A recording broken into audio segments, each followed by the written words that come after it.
¿Cómo están? Bienvenidos a Última Mirada. Tenemos hoy día de nuevo a uno de nuestros analistas favoritos. Él es Hugo Herrera, profesor de la Universidad Diego Portales, columnista, por cierto. Gracias, Hugo, por estar con nosotros. No, gracias a ti, Fernando, por la invitación. Y básicamente queríamos conversar un poquitito por partir por cosas que son medias sorprendentes. Históricamente, llamémoslo así, la oposición tiende a generar condiciones de relaciones y de coaliciones y de juntadas con otras oposiciones mucho más fácil que el gobierno de turno. ¿Por qué? Porque, entre otras cosas, están en la oposición y, por lo tanto, lo que les interesa es que cambie la situación que está actualmente presente. Y, sin embargo, acá se ha producido una situación, Hugo, bien curiosa, donde con las excusas de las primarias, con las palabras por aquí o tomarle una frase a alguien por allá, la derecha está tremendamente desmembrada y aparentemente no hay como una instancia que de alguna manera arregle el problema. Sí, yo estoy completamente de acuerdo. A ver, creo que desde un tiempo a esta parte, desde hace varios años ya, es difícil hablar de la derecha en Chile. Y es más pertinente, me parece, hablar de las derechas. Tenemos la, por llamarla de algún modo, la derecha tradicional o centro derecha, nada más que por su ubicación relativa, porque hay de todo ahí. Después la derecha de Kast, la derecha de Kaiser, y la verdad es que tienen algunos puntos vasos comunicantes comunes, pero la verdad es que en muchos temas están completamente desquiciadas los goznes, por decirlo así. No hay una coherencia ni en el pensamiento ni en lo que se pretende del gobierno. Y a eso hay que agregarle lo que yo creo que es una irresponsabilidad en la que ha caído el sector principal de las derechas, que es la centro derecha tradicional, que es la incapacidad que ha tenido de desarrollar un pensamiento político propio, un pensamiento político distinto del de Jaime Guzmán o de la época de la dictadura. Se lo ha ido abandonando ese pensamiento, pero no se ha generado un pensamiento nuevo propio que permita decir, esto es lo que piensa la centro derecha, y en esto se diferencia en el fondo de los grupos más radicales que emergen por la derecha. Y la concentración en las variantes económicas no es un pensamiento propio de esa derecha. Claro, pero yo creo que ahí tenemos un problema, porque yo me acuerdo siempre que Esquella, que retaba a los alumnos, a veces, digamos, una vez estaba haciendo clase. Agustín Esquella, y tenía atrás dos que estaban hablando y ya se puso rojo y les dijo, ¿y ustedes de qué están hablando? Y le dicen, de fútbol, profesor. Y es que ella es guanderino, le gusta el fútbol. Le gusta el fútbol, sí. Y les dice, está bien el fútbol, pero no todo es fútbol, pues métanse en la clase de filosofía, estamos en otra cosa. Y uno podría decir, en la derecha pasa lo mismo, o sea, está bien la economía, es importante, digamos, es irresponsable no hacerse cargo de la economía, y uno le podría criticar a cierta izquierda no hacerse cargo, pero el punto es que no todo es economía. En política también hay símbolos, hay legitimidad de las instituciones, hay un país por venir al que hay que abrirse, digamos, hay que entusiasmar, y todo eso, toda esa esfera de participación, de comunicación, de visión nacional, la derecha la ha dejado totalmente de lado. Ya, pero es que hay quizás algunos factores que pueden incidir en por qué. Voy a inventar uno que se me acaba de ocurrir mientras te escuchaba, que es que una de las cosas más importantes cuando hay épocas electorales es tratar de convencer al votante de que bajo mi régimen o bajo mi gobierno tú vas a tener una mejor situación que la que tenías antes. Bueno, y eso inevitablemente es económico. ¿Cómo mides una mejor relación? No necesariamente en que vas a tener más amigos o que vas qué sé yo, a tener más días de vacaciones, no. Normalmente tú tienes una situación económica mejor al final de mi mandato que antes. Y por lo tanto, hoy día, las promesas casi todas, salvo las que tienen que ver con seguridad, son eminentemente económicas. Sí, Estoy de acuerdo, es muy importante la economía. Ahora, ahí también tú tienes nuevamente un problema en la derecha tradicional, porque es de donde uno debiera esperar el pensamiento económico más sofisticado, más diferenciado, más relevante, tú no lo tienes. O sea, la derecha tradicional se quedó pegada en el discurso de Chicago noventero, por decir algo, que es un discurso de economía neoclásica en virtud del cual el país se rigió y generó crecimiento entre 1986 y 1998. Pero desde 1998 que la curva viene tendiendo al plano, o sea, la productividad no aumenta.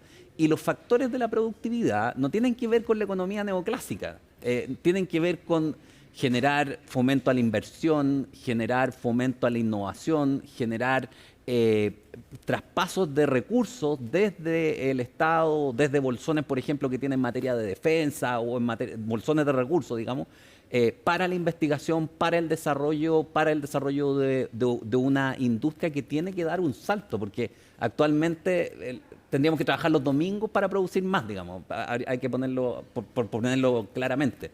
No tenemos buena educación, no tenemos buena industria, no tenemos industrias que no sean eminentemente extractivas, no tenemos industrias complejas, con complejidad suficiente como para competir en el mundo actual. Entonces uno dice, pucha, ¿y quién va a pensar eso si no aquellos a quienes se supone que les importa la economía?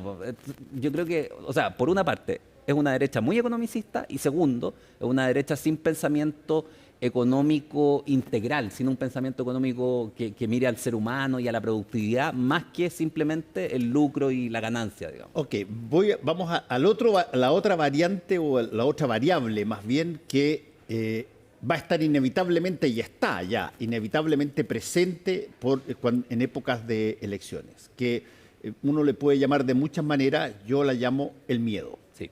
que es de alguna manera, la siembra de miedo en términos de hacer que las personas digan cualquier cosa menos esto que me provoca un riesgo personal. Y eso básicamente tiene que ver con la seguridad pública.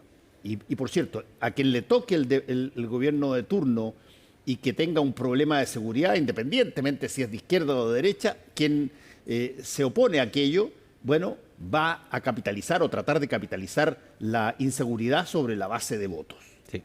Eso estamos viéndolo. Estoy totalmente de acuerdo. O sea, a ver, Hobbes dice, digamos, el miedo es lo que aglutina a la gente a agruparse políticamente. Y en virtud del miedo, el Estado puede exigir obediencia. Porque te protejo, te obligo. Ese es el pienso luego existo de la política, digamos. Y si no se cumple, el Estado pierde legitimidad y eso es uno de los factores también del descrédito de las instituciones. Ahora, dicho eso, yo creo que,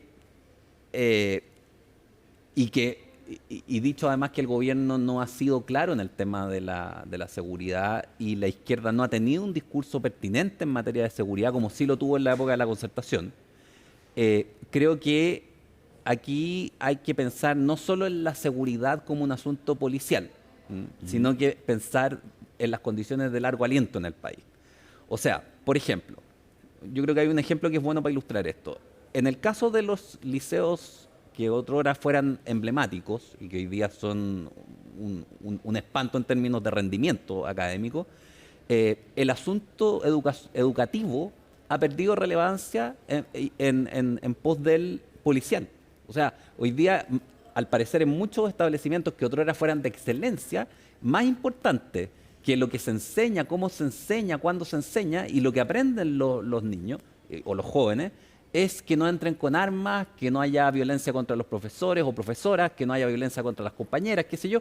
Entonces, está bien, tú tienes que suspender eso, esto no lo puedes tolerar, digamos. Y yo sería radical en las medidas y sanciones contra los estudiantes que ejerzan violencia en los establecimientos. La educación no es posible con violencia incorporada. Pero después de eso viene la pregunta, ¿y qué hacemos para educar mejor a los jóvenes? Porque ese es el gran problema, digamos. O sea, el gran problema en Chile es que no hay sentido de la vida, por decirlo así. O sea, cuando la economía se tranca y no hay productividad posible, cuando los trabajadores hacen trabajo fome, porque no ven que agreguen valor a los procesos productivos, O cuando el proceso educativo se transforma en aburrido y peligroso y ya no se aprenden cosas nuevas, ya no se mira, no se puede mirar el mundo de una manera novedosa, inventiva, entonces viene la amargura y ese tranco que está agarrando el país, que no es... A ver, esto no es simplemente un optimismo vacuo que muchas veces se escucha, nos falta como ser más optimistas, no. Es que faltan posibilidades de despliegue de las capacidades fundamentales del ser humano y nuestro sistema las está cerrando y cerrando y cerrando. Y eso es lo que tiene al sistema en una crisis de legitimidad. Ahora, Hugo, hay situaciones particulares que de repente generan una conversación y que eventualmente genera una conducta electoral. A mí me sorprendió un poquitito que Evelyn Matei volviera a reeditar esta idea de que era inevitable el golpe de Estado porque el país estaba yéndose a la Unión Soviética y la cosa así. Y desde ese punto de vista, si es que el objetivo de Evelyn Matei era de alguna manera congregar que no se le fuera gente de su sector hacia, qué sé yo, Kaiser o Kast, que son más rotundos respecto de esa situación, bueno, terminó de alguna manera con medio coalición gobernante pidiéndole que explicara lo que estaba haciendo. Y desde ese punto de vista, ¿cómo ves tú la forma en que se aglutina el voto dentro de la derecha? Tú la conoces muy bien. Sí. A ver, yo creo que, mira, yo creo que lo que le pasó, visto desde fuera, no he conversado con ella sobre este asunto, pero viste desde fuera, yo creo que lo que le pasó a la Evelyn Matei es lo mismo que le pasó en su minuto a Sebastián Piñera. ¿Qué están haciendo, uno podría decir? ¿Qué están haciendo en la campaña de la Evelyn Matei? Tienen unas comisiones de expertos, cientos de expertos, miles de expertos, preocupados de detalles, podríamos decir, de la minucia. Hay cosas chicas que son importantes, pero hay muchas cosas chicas que son leceras. Y cuando tú estás preocupado de unas mega comisiones, digamos, y tu candidata va a una entrevista y habla torpezas como decir que algo histórico fue inevitable, cuando la historia es el ámbito de lo contingente, claro. O sea, hay un problema categorial ahí, tú no puedes decir que algo fue inevitable, digamos, no. Salvo que seas Dios en la historia o Stalin, no sé, a lo mejor, digamos, podría decir que algo es inevitable. Entonces tú dices, hay algo que están haciendo mal. O sea, estos tipos no están preparados, no están bien preparados para hacer lo que están haciendo. Lo mínimo que se pide de una campaña y del trabajo electoral que hace el equipo político alrededor de la candidata es prepararla para preguntas difíciles, digamos, para que no se cometan torpezas, ni cómo decir que el golpe era inevitable, ni cómo decir que Cuba es una democracia distinta, pero democracia al fin, digamos. O sea, yo creo que son tonteras equiparables que reflejan falta de capacidad de los equipos políticos, además de una cierta ingenuidad o torpeza en el momento de los candidatos. Pero a ningún candidato uno puede pedirle que sea genial en todos los momentos. Eso tampoco sí, es... Pero lo que sí es interesante, porque tú lo has visto muchas veces, además como tú tomas encuestas, se ve también ahí, a ver, pero ¿qué tanto puede incidir un suceso como eso en la votación, ya sea de los propios o de los que están dudosos todavía? Es decisivo, es decisivo. Mira, yo creo que aquí estamos como con las bandas de precios. Hay dos bandas. Una banda es el 62% que está marcando la derecha en las encuestas más o menos, que es el 62% del rechazo al esperpento de proyecto de nueva constitución de Atria, Jackson y compañía. En la otra banda es el 44% de Pinochet. Yo creo que entre eso se va a mover la candidatura de la Evelyn Matei, que debiera ser la que pasa a segunda vuelta, si es que los republicanos y los se ponen de acuerdo. Claro, se ponen de acuerdo entre ellos y le ganan, digamos. Pero yo creo que eso es lo más probable. Ahora, la Evelyn Matei le habló al 44%, pero para ganar necesita acercarse al 62%. Entonces uno pregunta, ¿qué está haciendo, digamos? ¿Qué está haciendo? Por lo demás, creo que, como digo, creo que es un error no solamente de oportunidad política o de descriterio o de o de falta de tino, de sensibilidad, sino que es un error categorial decir que en la historia hay elementos que son inevitables. O sea, tú siempre puedes evitar lo que hiciste, siempre. Eso es parte de la vida humana. Los caballos a lo mejor no pueden evitar lo que hacen, los toros, digamos, pero los seres humanos sí. Y en ese sentido, uno esperaría de una candidata de la altura de ella y pasados los años que han pasado ya del golpe de Estado y de la dictadura, un juicio más maduro, un juicio más ponderado. Oye, en el marco de esta elección que se viene, bueno, ¿cuál es la viabilidad que tú percibes en que le vaya bien a la coalición gobernante? Chuta, a ver, yo creo que Porque las encuestas hasta ahora están diciendo que va a ganar la oposición. sí. Lo que pasa es que son abrumadoras las encuestas, pero efectivamente aquí podríamos estar ante el caso de que con mayoría abrumadora en las encuestas una alianza, o sea, un sector se autodestruya. Eso también es posible en política. Ahora, yo creo que el gobierno igual la tiene difícil. La tiene difícil por varios factores. Primero, porque no ha sido un gobierno que haya tenido algo así como éxito, podríamos decir.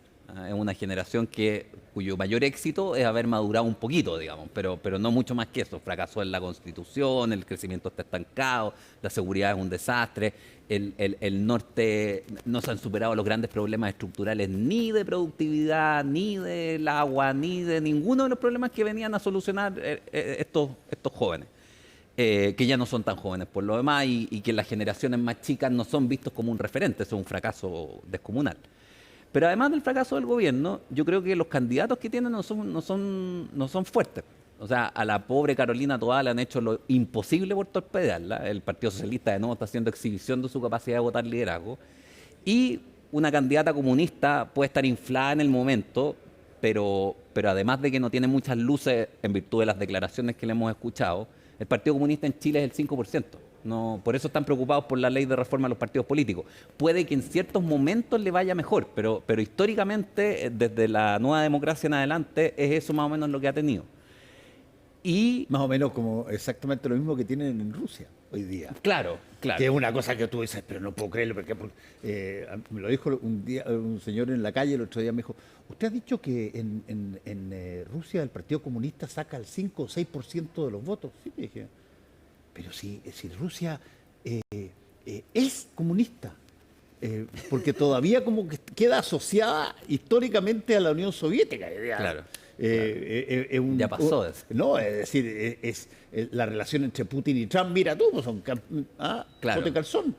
Claro, son imperio más que comunismo. Poder más que ideología. Claro. Ahora, eso partió con Stalin, cuando habló de la madre Rusia y la patria que debía ser defendida y puso al nacionalismo sobre el comunismo, digamos.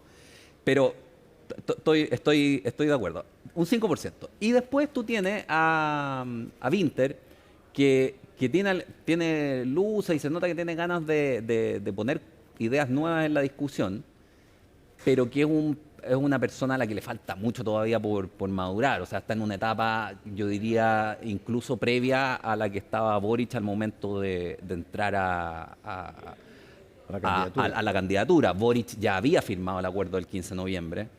Ya lo habían escupido en la calle, digamos, por hacer política real o de adulto, uno podría decir. Winter, yo no sé cuáles son los procesos de maduración que ha experimentado, pero a todas luces son menos intensos que los de Boric. Puede sonar un poco paternalista estar hablando de procesos de maduración, pero es que cuando los candidatos son tan jóvenes, uno tiene derecho a hacer ese tipo de disquisiciones. Oye, y desde el punto de vista de las candidaturas que eventualmente presenten lo que antes era la concertación, que fíjate que en todo este tole-tole que está pasando, de repente tú escuchas a muchas más personas hablar, oye, a mí me gustaría que volviera a la concertación. Claro. ¿Qué viabilidad hay de eso?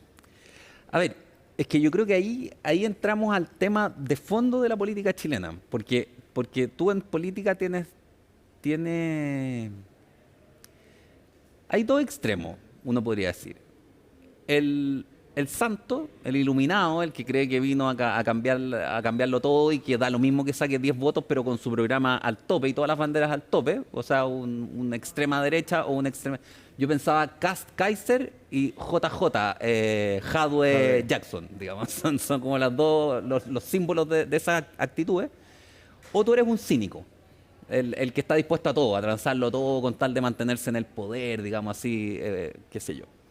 Pero entre medio hay un medio virtuoso que uno diría es aquel político que yo creo que es lo que evoca un poco Lago o sobre todo Patricio Aylwin, que es el político que tiene realismo pero no pierde como la bondad de alma, como la ilusión, que no cae en el cinismo así descarnado, sino que cree todavía en la gente, cree todavía que puede hacer mejoras en el país. Y eso era lo que tenía la Concertación que la hace tan encomiable en su buena época, digamos. ¿Ah? Que había realpolitik, por decirlo así, había los Benninger, pero también había los Aylwin, había los ilusos, los que creían que venían los buenos tiempos, que se podía ir avanzando con gradualidad y mejorando las condiciones de vida de la gente. Y yo creo que eso tiene una épica también. Y esa épica era la épica que mantuvo a la Concertación unida. O sea, yo me acuerdo, yo era chico, pero me acuerdo saliendo del colegio, entrando a la universidad, que había un ambiente y una idea de que se estaban haciendo cosas nuevas. Por ejemplo, en la televisión. Todos esos programas nuevos con los que apareció tu amigo Góngora, con los que apareció Skármeta, con lo que apareció en algún momento dado, qué sé yo, a esta hora se improvisa o tolerancia cero, digamos. O sea, hubo todo un movimiento que incorpora, por supuesto, los programas políticos, y en los cuales tú veías en el fondo que la política estaba más integrada con la vida nacional, con la cultura, con las ilusiones del país de a pie, por decirlo así. Y hoy día, en cambio, no, porque hoy día tú tienes una política hiper especializada con estos cuadros de cientos de técnicos que no entienden en el fondo lo que pasa en la calle. Y por otra parte va la vida de la gente de a pie. Y yo creo que esa actitud es la que es necesaria para conversar, para entenderte con el otro, para no querer excluirlo simplemente de manera táctica, en la próxima pasada sacarle un par de puntos, sino que para conversar y construir el país de las décadas por venir. Ya, pero la conversación implica, entre otras cosas, que tú te ausentes o te distancies de lo que hoy día está de moda, que son las medidas rotundas, expulsión de los tipos de acá, todos en cárcel, contrato una cárcel en El Salvador para que me reciba a lo que no queremos acá en Estados Unidos, en fin. Esa cosa también es apelativa para un montón de gente. Sí, porque llevamos mucho tiempo en lo otro. Llevamos mucho tiempo en una política que se bambolea entre el cinismo descarado del que está dispuesto a todo, digamos, y los santos iluminados que vienen a cambiarlo todo sin preocuparse de los que no tienen la cantidad de recursos que tienen esos iluminados, de los que tienen que seguir conviviendo con los vecinos y atendiéndose en los mismos centros de salud. Yo creo que esa es la complicación que tiene nuestro sistema político. Y hay una cosa que voy a decir que puede sonar pesada, pero creo que estábamos en una crisis, seguimos en una crisis, y la generación que se suponía que tenía que sacarnos de la crisis nació, como dicen en el campo, como los duraznos pasmados, así, mal maduro, mal parido, en el sentido de que no alcanzó la madurez política en el momento preciso como para impulsar las medidas que se necesitaban. Esto es fuerte lo que estoy diciendo, yo lo sé, pero en 1910 tuvimos nuestro Arturo Alessandri. Arturo Alessandri fue criticable en muchos aspectos, yo siempre digo esto, mató mucha gente, o sea, hay muchos muertos a su haber, pero tuvo la capacidad de convertirse del león, del cielito lindo que viene bajando, digamos, de su chusma, en un líder republicano que fue capaz de darle impulso, junto con Ibáñez, al país durante 4 décadas, de paz, de cierta prosperidad relativa y todo lo demás, pero de paz sobre todo. Y uno dice, ¿qué hicieron los de esta generación que se suponía que venía a sacarnos de la crisis del Bicentenario? Seguimos en la crisis del Bicentenario, una generación pasó, la generación chica no lo sigue, y si no gana Carolina Toá, no gana nadie de ese sector, yo creo, a esta altura. Vamos a seguir conversando porque esto todavía falta bastante tiempo hasta que llegan las elecciones y muchas cosas todavía pueden empezar a a brillar o oscurecerse en este proceso. De todas maneras. Muchas gracias, Hugo, por haber Gracias, estado Fernando. con nosotros de nuevo. Muchas gracias a ustedes por su sintonía. Nos encontramos mañana aquí en Última Mirada.